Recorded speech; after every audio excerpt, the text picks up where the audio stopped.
I'm going to talk about two things in this video. The first thing is how to set your working directory, and the second thing is how to edit R code files using the text editor.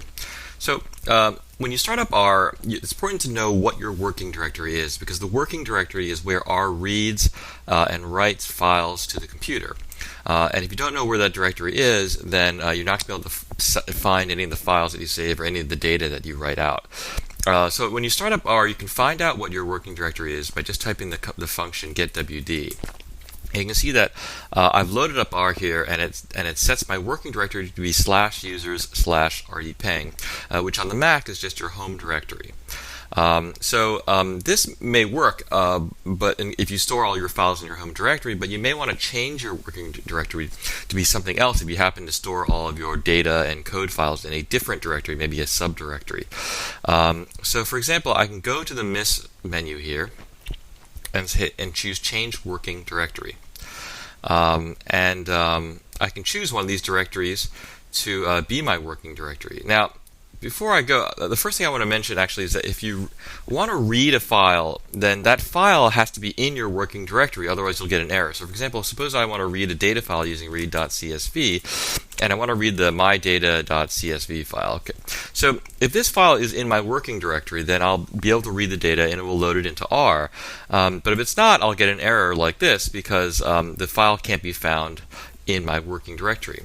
So one thing I can do is I can change my working directory to be wherever that file happens to be. So I'll choose the class directory here.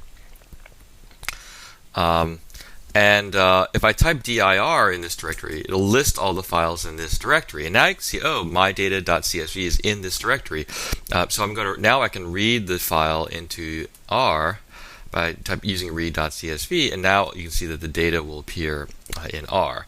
So knowing what your working directory is and being able to set it is important because then it will give you access to all of the files that you need in R. In particular, when you save files, say from the web, onto your computer, you need to know where those files are stored on your computer, and so that you can set your working directory to the appropriate place, or you can move those files into your working directory. I recommend for this class that you create a specific directory for this class and store all the files in that class. That way you don't have to worry about changing directories all the time. One thing you can do is maybe just create a directory right here on your desktop. So I'm going to create a directory here called Coursera.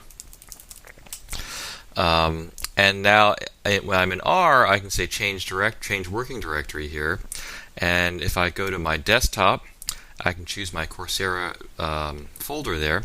And now when I say getwd, you'll see that it has set the working directory to be my Coursera folder. So now, if you save files in there, they will be there that you can and you can read them from R. So that may be the easiest thing for one to do. So the one thing that you're going to have to do a lot of in this course is to write code in R, and you're going to need an editor to do that. So one nice thing about R on the Mac is that it comes with a text editor that you can use to edit code files. So I can load up the text editor by clicking on this little button right here, and this gives me an empty file. So I'm going to move this over here.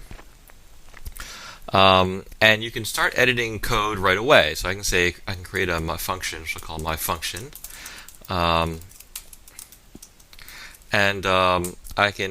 it will start indenting things. So I can say, x is our norm, 100, and this function is going to just take the mean of x here.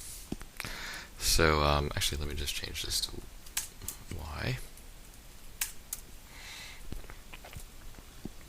And it just returns the mean, so it ignores the argument for now.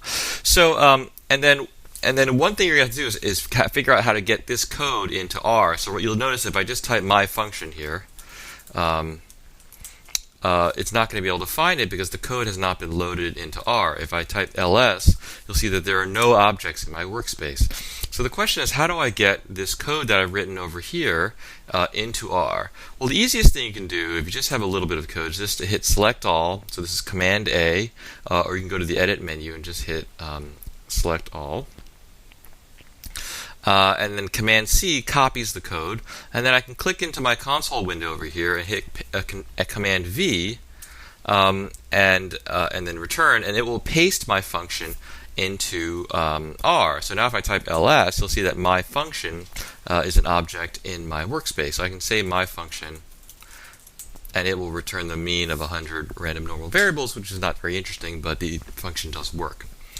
So the other thing you can do is you can save this file. I can go to the File menu, and I want to save as. So I haven't saved this file before, so I need to save as. And I'm going to go into my Coursera folder, and I'm going to save it as my function. And it's typical to add the .r extension for code files. And I can hit save. And so now I can double check my working directory and make sure I'm in the right place here. Yeah, I'm in the Coursera working directory. If I type dir, you'll see that the myfunction.r file is there now. So I can just source the file myfunction.r. It will have the same effect as cutting and pasting. So I haven't done anything new because I already cut and pasted that function. But one thing I can do is I can write another function here. So let's say I'll call it second to indicate it's the second function, and it's going to take the input x. And it's going to add a little bit of noise to it. And that's all it's going to do. It's going to return that. So now before I do anything, now that I've changed the file, I need to save it. So I can just go to File and then Save, or you can do Command S.